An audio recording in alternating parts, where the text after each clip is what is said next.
இன்னைக்கு இந்திய ஒன்றிய அதிகாரத்தின் மூலமாக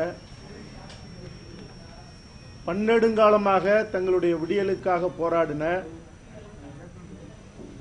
காஷ்மீர் மக்களுடைய உரிமை மறுக்கப்பட்டு இன்னைக்கு ஜம்மு காஷ்மீர் அந்த மாநிலம் மூணாக பிரிக்கப்பட்டிருக்கு.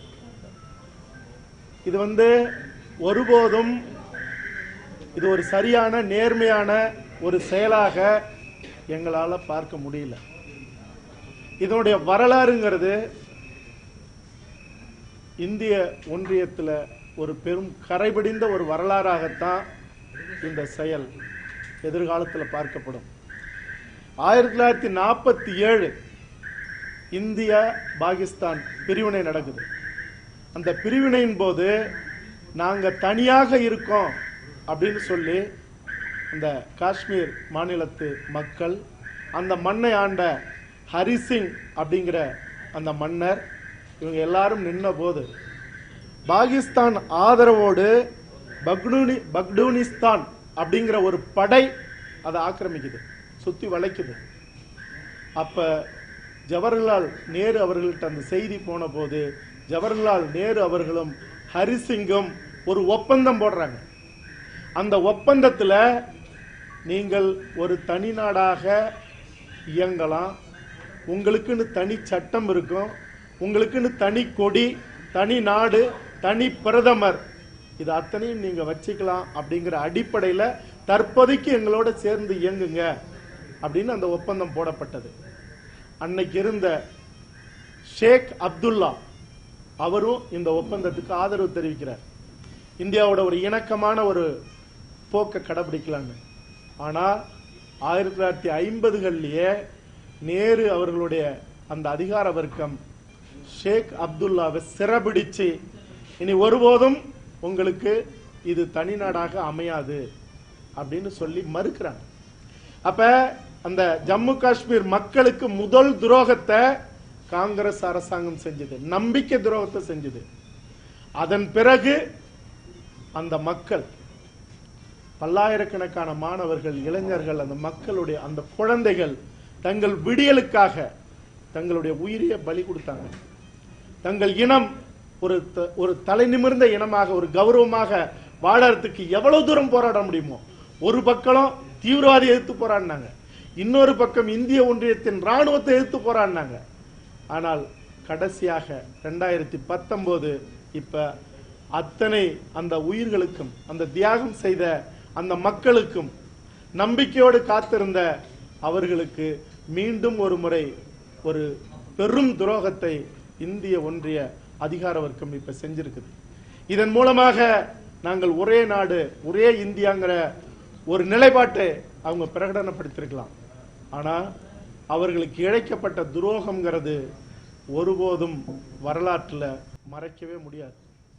அதனால இது மட்டும் இல்ல, நீங்க ஒரு பக்கம் பாகிஸ்தானுடைய அல் கொய்தா, இன்னொரு பக்கம் ஆப்கானிஸ்தானுடைய தாலிபான்கள், இன்னொரு பக்கம் சீனா, இப்படி சுத்தி நின்று ஒரு கொடூரமான பார்வையை பார்த்துட்டு இருக்கு.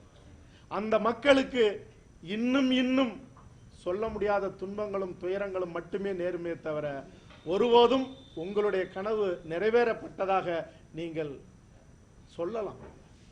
ஆனா இந்திய ஒன்றியத்தினுடைய அந்த அமைதியை இந்த நிலை கெடுக்குங்கிற இந்த யதார்த்தமான ஒரு பேரபாயத்தை உணர்ந்து தன்னுடைய நிலையை இந்திய ஒன்றிய அரசு மாத்திக்கணும் அப்படிங்கறதுதான். இதுல எல்லா மக்களுடைய மன அமைதியும் மன மகிழ்ச்சியும் அடங்கி இருக்குங்கிற அந்த ஒரு சூழலை இவர்கள் உணரணும். அது மட்டும் இல்ல, இன்றைய சூழல்ல நீண்ட நெடுங்காலமா ஒரு செய்தி அச்சுறுத்திக்கிட்டே இருந்தது. இங்க இருக்கிற பல நிறுவனங்களை, இந்திய ஒன்றியத்திலேயா இருந்தாலும் சரி, எங்களுடைய தாய் தமிழ்நாட்டிலேயா இருந்தாலும் சரி, பல அரசு நிறுவனங்களை தனியார் நிறுவனங்களா மாத்துறதுக்கான வேலைப்பாடுகள் தொடர்ந்துகிட்டே இருந்துட்டு இருக்கு. இதுல அவர்கள் சம்பந்தப்பட்ட ஆட்சியாளர்கள் மட்டுமே பலன் அடையலாம். ஆனா அத்தனை நிறுவனங்களையும் நம்பி இருக்கிற எங்களுடைய மக்கள், அதுல வேலை செய்கிற எங்களுடைய தொழிலாளர்களுடைய நிலைங்கிறது கேள்விக்குறி.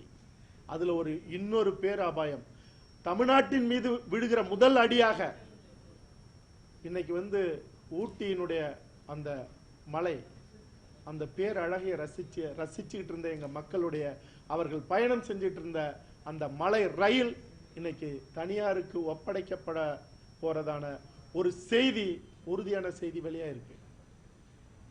என்ன நோக்கம்? அப்புறம் எதுக்கு அரசாங்கம் இருக்கு? ஏழை மக்கள் எதுல போவாங்க? நீங்க தனியாருக்கு கொடுத்தா அவன் பல 100 கோடி செலவு பண்ணுவான். இதை விட 10 மடங்கு அதுக்கு கட்டணம் வசூலிப்பான். எங்க போக முடியும்? இது அது மட்டுமா? இந்த மலை, அந்த சுற்றுச்சூழல், இது அத்தனையும் கெடும். அங்க சுற்றுலா தலங்களை நிறுவான் அவன் சம்பாதிக்கிறதுக்கு. இது மட்டும் இல்ல, நீங்க இது இது இது 2 மலை ரயில் மட்டும்தான் இந்தியாவில் ஓடிட்டு இருக்கு. ஒன்னு ஊட்டி மலை ரயில், இன்னொன்று டார்ஜிலிங்ல இருக்கிற அந்த இமயத்தில் ஓடுற அந்த ரயில். இது அவர்களே சொல்லியிருக்காங்க, அந்த ரயில்வே துறையே சொல்லியிருக்கு. ஊட்டி மலை ரயில் தனியாருக்கு ஒப்படைக்கப்பட்டு வெற்றிகரமாக நடந்தால் அது ஒட்டுமொத்த ரயில்வே துறையும் தனியாருக்கு கொடுக்க போறாங்களாம். அப்ப படுதோல்வி யாருக்கு? உங்களால நிர்வகிக்க முடியலங்கிறது தானே. அப்புறம் இதுக்குன்னு எதுக்கு தனி மந்திரி? சேலம் உருக்காலையே ஏற்கனவே பட்ஜெட்லயே அறிவிச்சாச்சு. எல்லாமே தமிழ்நாடு தானா? நீங்க கை வைக்கிறதுக்கு தமிழ்நாடு தான் கிடைச்சதா? நீண்ட தூர பயணத்தை ஏழைகளும் அடித்தட்டு மக்களும் எதுல போவாங்க? அதனால உடனடியாக ஆய்வை நிறுத்தணும். ஊட்டி மலை அந்த ரயில தனியாருக்கு போடுக போற அந்த ஒப்பந்தத்தை, அதனுடைய தொடக்க வேலையவே உடனடியாக ரத்து செஞ்சு நிறுத்தணும். மத்திய மாநில அரசுகள் இதுல கவனம் செலுத்தி மிகப்பெரிய எதிர்ப்பு வருவதற்குள்ளாக இதை அவங்க மாத்திக்கிறதுங்கிறது நல்லது. அதுபோல சுயஸ் அந்த திட்டம் ஏற்கனவே வந்த அந்த நிலையிலையும் நான் அதை வெளிப்படுத்திருக்கேன்.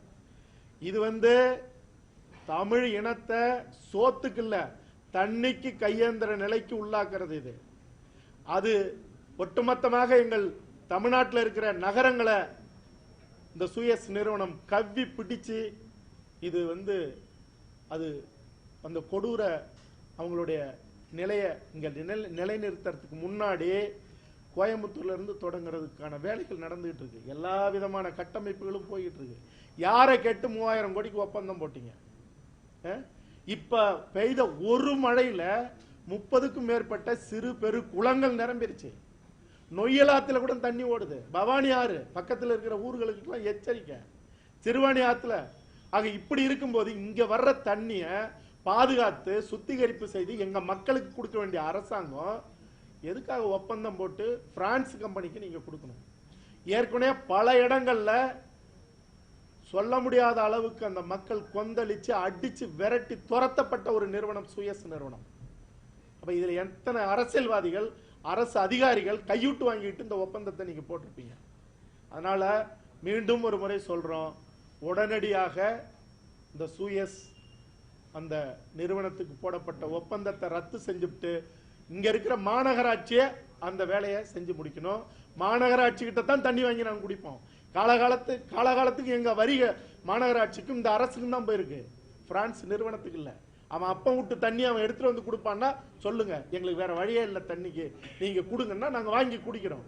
இல்லாத பட்சத்தில் எங்களையும் எங்கள் ஆறுகளையும் குளங்களையும் அடமானம் வைக்கிறத நாங்க இனிமே வேடிக்கை பார்க்க மாட்டோம். ஜிஎஸ்டிங்கிற யமனால 50,000க்கும் மேற்பட்ட நிறுவனங்கள் இன்னைக்கு கோயம்புத்தூர் சுத்தி இருக்கிற நிறுவனங்கள், சிறு குறு தொழில்கள், இது அத்தனையும் இழுத்து மூடப்பட்டுருச்சு. மொத்தமாக மூடப்படுவதற்கு முன்பாக இது எங்கள் கோயம்புத்தூர்ல மட்டுமில்ல, எங்கள் தமிழ்நாட்டில் மட்டுமில்ல, இந்திய ஒன்றியத்தில் வாழ்கிற அத்தனை வணிகர்களுக்கும் இதே துன்பங்களும் துயரங்களும் ரணங்களும் தான். அதனால இந்த ஜிஎஸ்டியை மீண்டும் மத்திய அரசு மறுபரிசீலனை செய்யணும். இந்த இரட்டை வரியை விதிக்கிற வேலை எங்களுக்கு இருக்கக்கூடாது. மாநில அரசும் வரி வாங்குது, வரி விதிக்குது, மத்திய அரசும் வரி விதிக்குதுன்னா எங்க அவர்கள்